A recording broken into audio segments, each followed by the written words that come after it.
Selamat siang Sobat Semandu. Apa kabar kalian semua hari ini? Saya berharap kalian semua sehat selalu. Perkenalkan, saya Gawilis sebagai host hari ini. Dan hari ini kita akan ada dalam podcast bersama Kepala Sekolah SMA Negeri 2 Kupang dan Ketua Panitia PPDB SMA Negeri 2 Kupang. Kita sapa dulu. Selamat siang Ibu Yana. Selamat siang Gea, selamat siang seluruh pemirsa. Baik, selamat siang Pak Syukur. Selamat siang. Bagaimana kabar Ibu dan Bapak? Puji Tuhan baik. Alhamdulillah sehat-sehat semua. Oke, luar biasa. Nah, kali ini kita akan berbincang seputar PPDB tahun 2024. Saya akan langsung saja untuk pertanyaan pertama buat Ibu Kepala Sekolah. Tentunya SMA Negeri 2 Kupang ini setiap tahun melakukan PPDB ya Bu? Iya. Untuk PPDB tahun ini apakah ada perubahan dari tahun sebelumnya? Iya, kalau perubahan ada tetapi tidak terlalu signifikan. Rata-rata secara juknis masih hampir sama dengan tahun-tahun sebelumnya. Mungkin yang membedakan hanya kesiapan atau kuota yang diberikan kepada kita. Kali ini untuk tahun 2024 ini kita hanya menerima 7 rombongan belajar. 7 rombongan belajar, biasanya satu rombongan belajar itu maksimal 36 siswa, sehingga kurang lebih kuota kita 252 siswa. Dari sebelumnya, dari tahun-tahun kemarin itu sebelumnya 12 rombel, kemudian kita turun 11 dan kali ini 7 rombel gitu. Jadi yang membedakan hanya kuota. Baik Ibu, serta kebijakan-kebijakan apa yang Ibu sebagai Kepala Sekolah ambil dalam PPDB tahun ini? Ya, kalau kita bicara kebijakan, selama ini kenapa kita lebih dari 7 selama ini, 11, 12 rombel maksimal, karena kita terbatas dengan ruangan. SMA 2 kompleksnya sangat kecil, ruangannya hanya sedikit saja, sehingga kita selama ini 2 shift. 2 shift ini sudah berjalan dari tahun 90-an ya, kita sudah 2 shift. Tapi kemarin bersama-sama dengan dinas akhirnya kita diberikan kuota 7 rombel karena kita tidak diperbolehkan untuk melakukan 2 shift lagi. Semua siswanya harus 1 shift sekolah pagi. Akhirnya kebijakan yang saya ambil, kita benahi beberapa ruangan ya, untuk kesiapan ruangan. Kemudian tentunya menghadapi PPDB kali ini kita ada sosialisasi, termasuk kita sosialisasikan kepada orang tua siswa, kemudian lurah, RT sekitar sesuai dengan zona. Kemudian juga kita ada kesiapan sistem informasi ya, tentunya karena ini pendaftarannya online sehingga sistem informasinya juga kita siapkan dengan baik. Kita punya spill Semandu seperti ini juga yang juga ikut serta punya andil untuk menyampaikan informasi kepada masyarakat. Kita punya jurnalis, kemudian kita punya humas, semua media-media sosial kita gunakan untuk sosialisasi kepada masyarakat. Facebook, Instagram, ada juga TikTok dan lain sebagainya. Kemudian juga yang paling penting adalah kesiapan sumber daya manusia. Kepanitiaan yang ada kita sudah bentuk dan kita berharap panitia yang ada ini bisa bekerja secara baik dan maksimal. Baik Ibu, selanjutnya saya akan beralih ke Ketua Panitia PPDB SMA Negeri 2 Kupang. Yang pertama, apakah PPDB SMA Negeri 2 Kupang ini hanya menggunakan sistem online saja atau adakah sistem offline? Iya, untuk PPD kali ini khususnya SMA Negeri 2 Kupang masih seperti tahun yang lalu masih menggunakan online. Baik Pak. Lalu jalur apa saja yang dipakai di PPDB tahun ini? Ya, sama juga seperti tahun lalu ada 4 jalur yang dijalani atau digunakan di SMA Negeri 2 Kupang berdasarkan juknis. Yang pertama adalah jalur zonasi, yang kedua jalur prestasi, yang ketiga perpindahan orang tua, dan yang keempat jalur afirmasi. Oke, baik Pak. Selanjutnya, karena daya tampung SMA Negeri 2 Kupang hanya sekitar 252 siswa, apakah itu sudah murni atau masih ada pengurangan lagi? Dalam arti dari jumlah tersebut 252 itu masih ada pengurangan. Pertama adalah yang tidak naik kelas, kemudian ada program kementerian itu 3T atau ADEM. Oke. Baik Bapak. Lalu untuk PPDB tahun ini ada berapa tahap Pak untuk penerimaan? Ada 2 tahap. Yang pertama menggunakan zona, ada 2 zona 1 dan zona 2. Tetapi dalam perjalanan pendaftaran, apabila zona pertama sudah penuh, maka zona 2 tidak dibuka lagi. Tetapi dalam zona pertama masih belum terisi, bisa dibuka kesempatan untuk zona 2. Oke, baik Pak. Saya langsung kembali lagi kepada Ibu Kepsek berkaitan dengan jalur zonasi. Apa yang membedakan zona 1 dan zona 2 dari sisi penerimaan saat pendaftaran? Ya, yang membedakan zona 1 dan 2 itu, zona 1 itu kita itu merupakan kelurahan penyangga ya, kurang lebih sesuai dengan juknis yang ada itu dia jaraknya 500 meter ya. Itu zona 1, sedangkan zona 2 itu dia dilaksanakan pada hari kedua, dan zona-zona itu tempat-tempat yang menjadi zona 1 dan zona 2 itu juga sudah ditetapkan dalam juknis sesuai dengan apa yang menjadi kebutuhan gitu. Oke, baik Ibu, saya beralih ke Ketua Panitia. Kita tahu sistem zonasi di SMA Negeri 2 Kupang ada zona 1 dan zona 2, dan kelurahan-kelurahan mana saja yang masuk zona 1 dan zona 2? Oke. Untuk zona 1 ada 6 kelurahan dan zona 2 pun ada 6 kelurahan. Zona 1 mulai dari Kelurahan Kelapa 5, kemudian ada Osapa Barat, Kelurahan Neponaik, Kelurahan Pasir Panjang, Kelurahan Todai Kisar, dan Kelurahan Kayu Putih. Itu di zona 1-nya. Dengan zona 2, Kelurahan Osapa, Kelurahan Osapa Barat, Rasiana, Osapa, Fatululi, dan Fatu Besi. Oke, baik Pak. Lalu untuk jalur zonasi ini berkas apa saja yang harus disiapkan? Untuk zonasi, pertama harus ada SKL atau ijazah, kemudian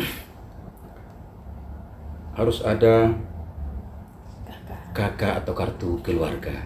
Oke, baik Pak. Berarti berkas-berkas ini sangat perlu untuk diperhatikan ya Pak? Sangat perlu sekali, karena ketika siswa sudah terdaftar, maka ketika sudah terima online, kemudian ketika penentuan nanti di admin harus mengecek apakah cocok dengan yang diupload atau tidak. Sehingga zona sangat penting sekali ketika mendaftar dan diverifikasi. Oke, baik Pak. Saya beralih lagi ke Ibu Kepsek berkaitan dengan jalur prestasi. Prestasi dibedakan menjadi 2, yaitu akademik dan non-akademik. Berapa presentasi yang disediakan sesuai dengan kuota yang ada? Ya, sesuai dengan kuota yang ada itu untuk prestasi kita 15% ya. 15%, dan itu bisa lewat prestasi akademik maupun non-akademik ya. Jadi itu kuota jumlah seluruhnya 15% diberikan kepada SMA Negeri 2 Kupang. Itu sudah sesuai dengan juknis kita. Baik Ibu. Lalu untuk Bapak Ketua Panitia, dari jalur prestasi ini untuk prestasi akademik berapa nilai minimal rata-rata SKL yang dapat diterima oleh panitia? Oke, berdasarkan juknis, nilai rata-rata untuk jalur prestasi minimal 85.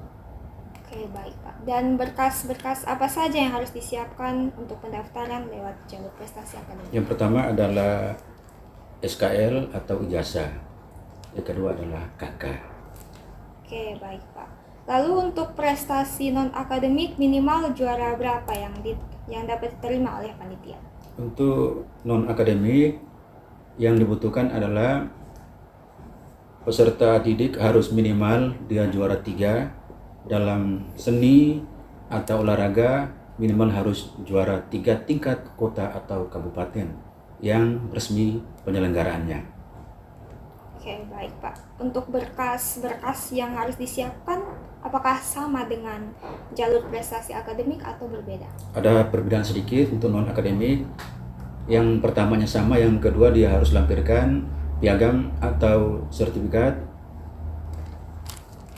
tercantum nama, baik perorangan maupun dalam bentuk kelompok. Oke Pak. Misalnya nih Pak, jika ada sertifikat yang terkesan diedit atau mungkin kelihatan ada yang di tip X, apakah itu diterima atau ditolak atau melakukan konfirmasi kepada pendaftar saat itu? Itu harus ada konfirmasi.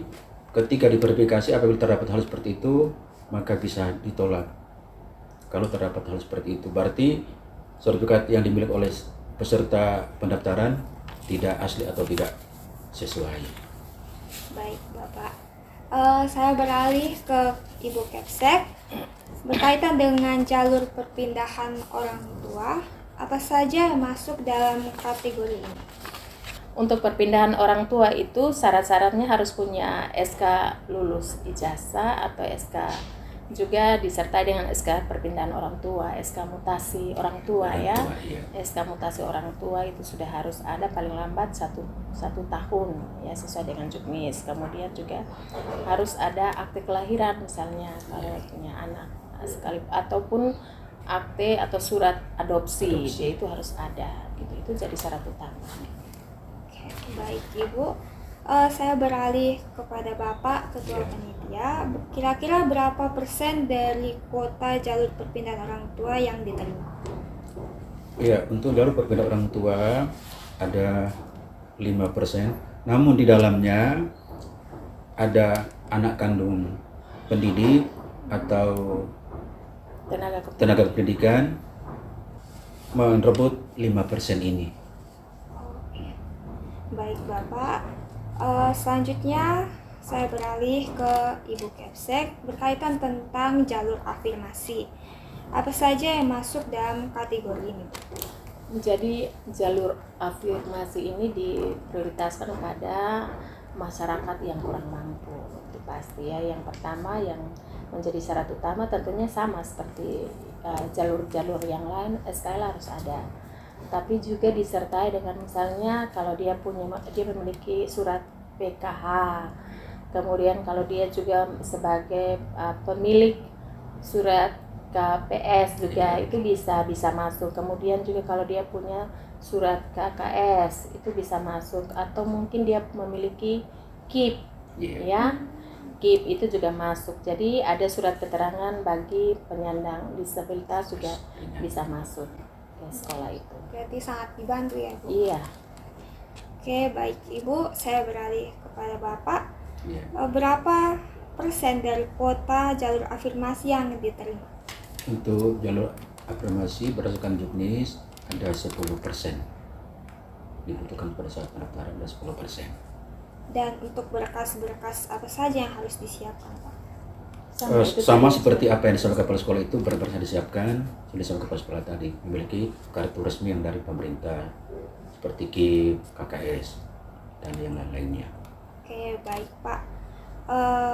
Selanjutnya, jika ada calon peserta yang sudah diverifikasi, di mana orang tua tahu calon peserta telah diverifikasi dan apa-apa saja yang harus disiapkan, atau sebaliknya, jika ditolak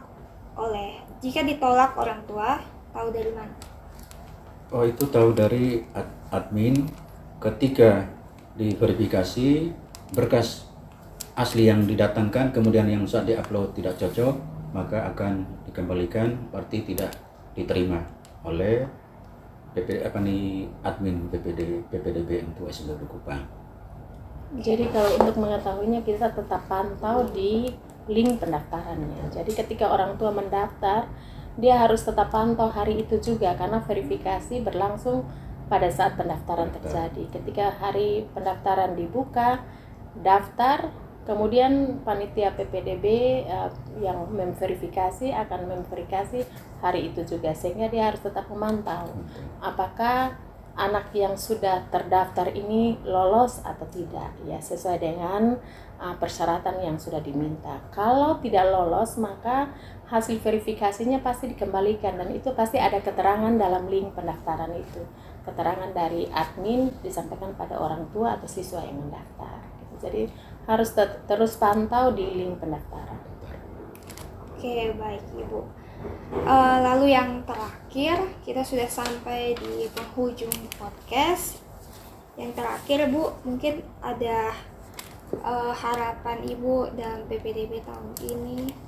Ya, kalau jadi harapan kita PPDB kali ini berjalan dengan baik ya, kondusif, masyarakat diharapkan untuk memahami Juknis dengan baik supaya bisa mengikuti sesuai dengan apa yang sudah disampaikan dalam Juknis. Kemudian kita juga berharap masyarakat bisa mendaftar langsung lewat link yang sudah ditentukan, kemudian daftar secara online, dan jangan ragu masuk SMA 2 karena SMA 2 itu adalah sekolah terakreditasi A. Dan pastinya punya prestasi di samping saya, belakang saya ini bagian daripada prestasi-prestasi yang menjadi ukuran untuk bagaimana masyarakat Kota Kupang secara khusus bisa masuk di SMA Negeri 2 Kupang. Ya. Baik Ibu, lalu apakah ada mungkin pesan dan harapan dari Bapak? Oke, dari Ketua Panitia, harapan bahwa ketika orang tua mendaftarkan anak harus sesuai dengan Juknis yang ada sehingga tidak menimbulkan permasalahan pada saat pendaftaran. Untuk sementara itu.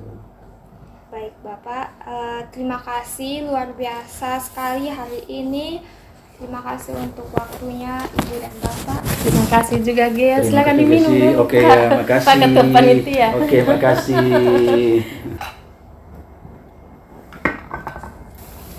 Baik, ini kita sampai saja di sini hari ini. Sampai jumpa di podcast selanjutnya. Terima kasih.